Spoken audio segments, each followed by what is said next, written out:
So welcome po muli sa aking channel guys. So dito may nakita po tayong pana. Charot lang, akin po yan.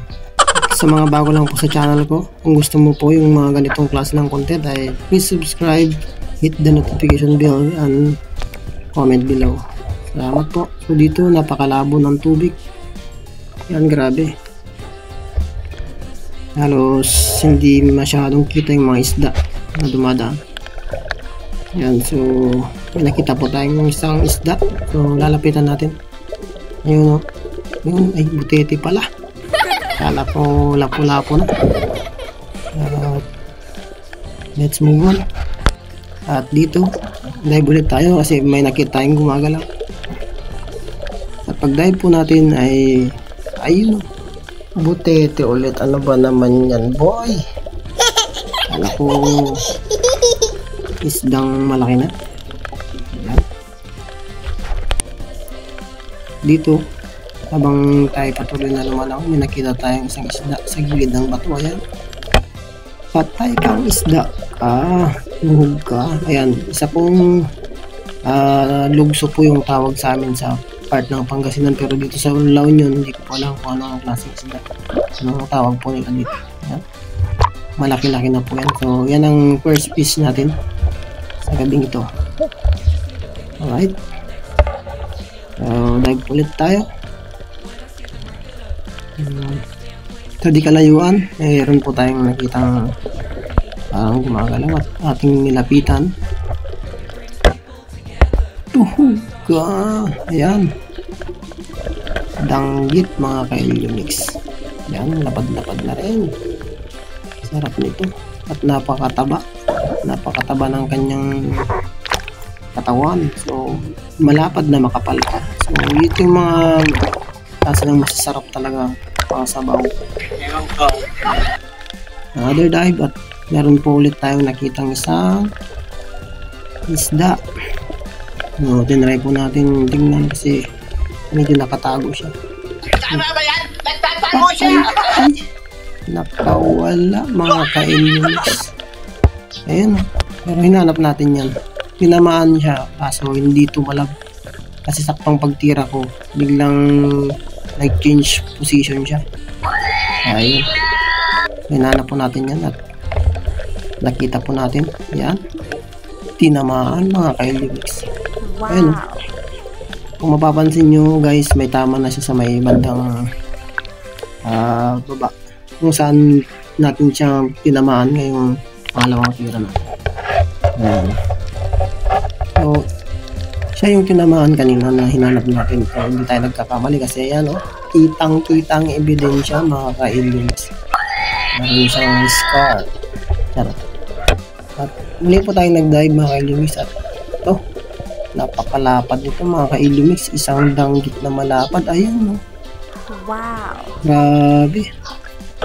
Tinira ko siya sa bandang gitna pero sa ulo siya tinamaan at stone shot mga ka-Ilumix. Kung sa ulo ko pala siya tinira, malamang hindi po natin siya tinamaan. Ayun, kasi sa tiyan natin tinira pero sa ulo tinamaan, di ba? Napakalapad nito mga ka-Ilumix. Grabe, sarap nito sa sabaw. Ayan guys, so kita nyo naman napakalapad. So tuwan-tuwa ako dyan guys kasi hindi na tayo makapano sa ganyan kasi maraming naon. Mag-dive po ulit tayo. Kaya nakita tayo ulit isang isda. Hinira ko ay ano, sa pulkang ay nakawala mga ka-Ilumix. Hindi ko siya tinamaan kasi medyo tago. Tama ba yan? Nagtatago siya! Yan, meron tayong ulit nakitang danggit. Yan, patago-tago ka pa. Pero ito yung huling isda natin sa unang dive mga ka-Ilumix kasi lumipat tayo ng spot kasi madalang yung isda dito. Medyo malabo yung tubig kaya let's go sa pangalawang spot. Alright.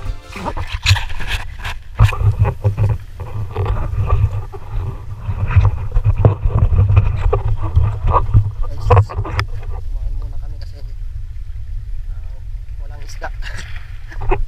Ang isda dun sa pinanaan namin kaya tumahan muna kami. Lipat ng spot. Baka sakaling dun makatamba. Okay. Let's go. Ayan, unang dive po natin sa pangalawang spot. Ayan, sea cucumber. Ito yung sea cucumber na natutunaw pag medyo matagal siyang hindi napunta sa tubig alat. Ayan, hindi ko siya kukunin kasi wala tayong lagayan. Hindi ko yan may uwi sa bahay kasi matutunaw yan. Tignan nyo itong isdang to mga ka-Ilumix, napakaganda. Isa itong lionfish. Nauulam daw din to kaso masakit daw makatinik kaya hindi natin yung kukunin kasi nga wala po tayong lagayan. Baka matusok po yung puwet natin yan pag nilagay natin sa ating salukan. Alright. Ang daming mga isda, maliliit. At dito mga ka-Ilumix is may nahuli tayong isang uri ng crab. Nauulam to. Yung lagi kong kinukuha. Paborito ko to mga ka-Ilumix kasi masarap yung aligi niyan. Para siyang itlog na maalat. Ayos. At dito guys, meron na naman ako nakita ng isang isda. Ayan. So, may dumaan na crabs na yung kinuha natin kanina kaso pumasok agad sa butas kaya hindi natin nahuli. Sayang, malaki-laki pa naman yun. Okay, let's move on. Dito guys, may nakita tayong isang balatan ulit. Yan. Yun yung madalas kong kinukuha kapag trip ko lang. Dito guys, may napana tayong isang uri ng isda. Di ko alam kung anong uri ng isda to, pero malaki-laki na rin kasi kaya kinuha ko. Sarap din to sa sabaw at sa sip. Dito guys, may tinira tayong isang lapu-lapu or grouper. Hindi ko na nabidyohan kasi patakas na siya. Kaya pag-open ko na lang ng camera nung tinamaan na natin. Ito guys, may nakita tayong isang uri ng stonefish. Ito yung stonefish guys na may pagka grouper or lapu-lapu yung itsura. Masarap din po guys sa sabaw kaso masakit din po yan makatinik. Ang daming tinik niyan guys mga ka-Ilumix sa part ng ulo niya. Kaya pag wala kang gloves, mahirap talaga siya hawakan. Kailangan mo siyang dahan-dahanin kasi matutulis din yung mga ano niya, tinik. At dito guys sa ilalim ng mga seaweeds nito, nakita tayong isang danggit mga ka-Ilumix. Malaki-laki na to.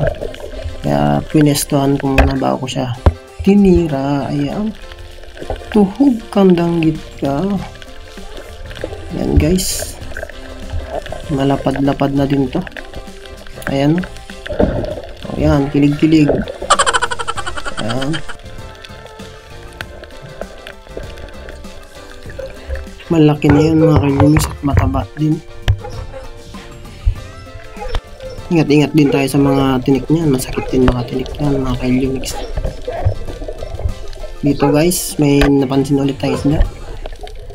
Ayan, ang tawag sa amin ng isdang yan sa Pangasinan is bayang. Isang uri po yan ng bayang. Parang butterfly fish. Napakaganda. Mataba yan mga ka-Ilumix pag sa ihaw tsaka sa paksiw. Ayan o. Ganda ng kulay niya. At muli po tayo nag-dive guys. Ayan o. May nakita tayong isang uri ng isda nakahiga mga ka-Ilumix. Ayan, pagtira natin ay sa pool. Ayan o. Malapad-lapad na yan mga ka-Ilumix. Paborito ko tong pinapana kasi nakatago lang yung ulo. Ayan o.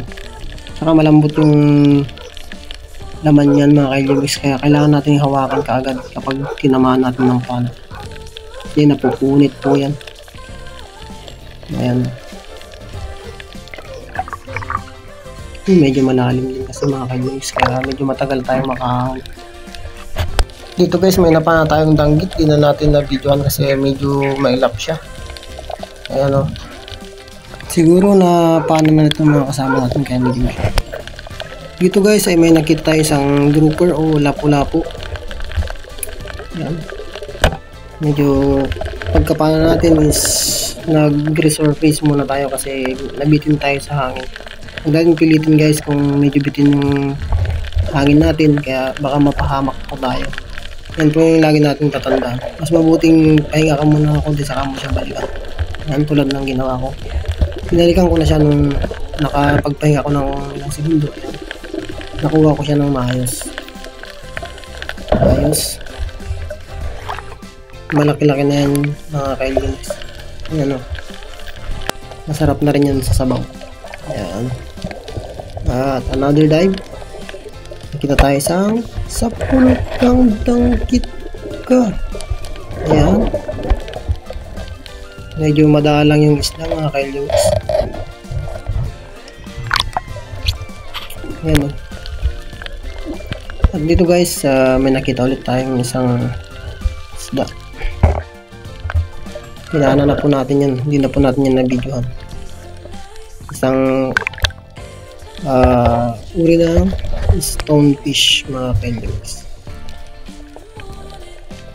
Dito guys, nag-dive ulit tayo. Yan, may hinabol po tayo dyan na isda. Kaso hindi po natin yun naabutan. At sa dive nito guys ay may napansin tayong gumagalaw. Kaya tinry nating babaan at tignan kung ano yung gumagalaw na yun. At ayun o, isang uri ng danggit. Yan guys, medyo mababa yung tama kaya hinawakan ko na para masecure natin. Pag napunit yan guys, wala na, karipas na yan, kaya hinawakan ko na lang para sigurado, di ba? Ayos. Dito guys, pumiglas yung aking goma sa aking pana. Yan, pagtingin ko natanggal yung kanyang tali, yung kanyang dynama mga kaibigan. So wala na, finish na, kailangan na nating umuwi. Yan. Ayan. Sana guys, mahirap nang repairin yan dyan kasi wala tayong gamit.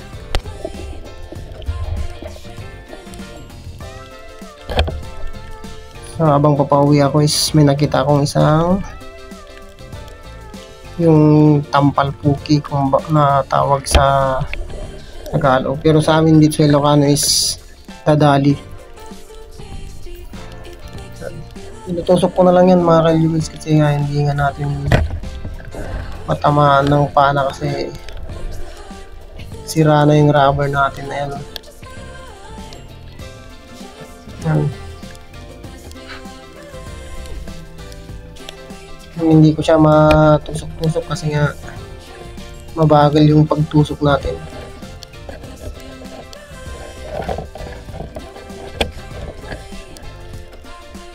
Ayan. Ang tagal ko niyan mga ka-Ilumix. Patusok. Ayan. Nakakawala talaga kasi medyo madulas. Kaya dinakma ko na. Ayan. Ayan, nakuha. Hina na rin kasi siya mga ka-Ilumix. Ayan o. Habang uwi tayo is lumalawin na tayo yan para in case na may makita tayo kahit danggit lang is hindi naman natin pulutin. Sayang din naman nila. Ang dagdag din pang ulam. So, sira na lang din naman ng ating pana. Ahon na tayo guys. Right, kita-kits po sa pag-uwi sa bahay. Let's go! Bali yan lang guys yung nahuli ngayong gabi. Hindi naman ganoon karami pero mga good size naman. Pwede na pang ulam. Kakaligo lang. Igawin natin yung medyo malaki at ulamin natin na let's go. Ano naman yung isang klase ng parrot fish pero hindi po ito bawal. Ang tawag sa ibang part ng Bisaya ay buntog pero sa amin damlog. Ito yung inihaw na bayang mga ka-Ilumix. Ang tabaw. Magmamantika. Sarap. Kain tayo mga ka-Ilumix. Bali ulam natin. Ito. Wow, sarap. Sarap natin sa bagong na may kalamansi. at sili.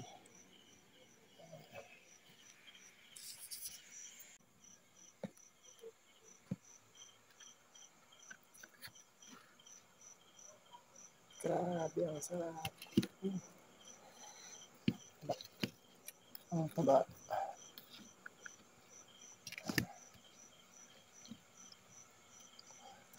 Makainom kasi. Umuusok pa. Sana. Grabe. Sarap. Sarap.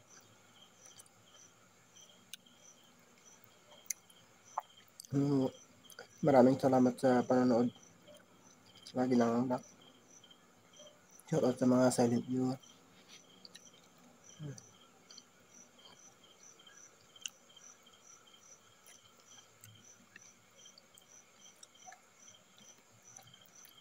Maraming salamat at God bless po sa inyong lahat.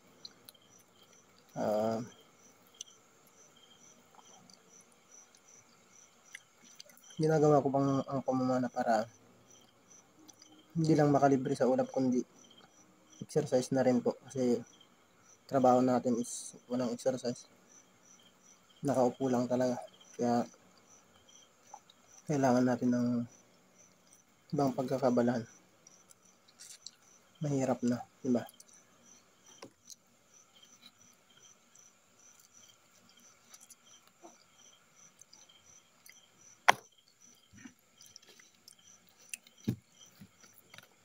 Ang tawag po pala sa amin ito ay bayang. Yan. Ang tataba niyan mga kailunix.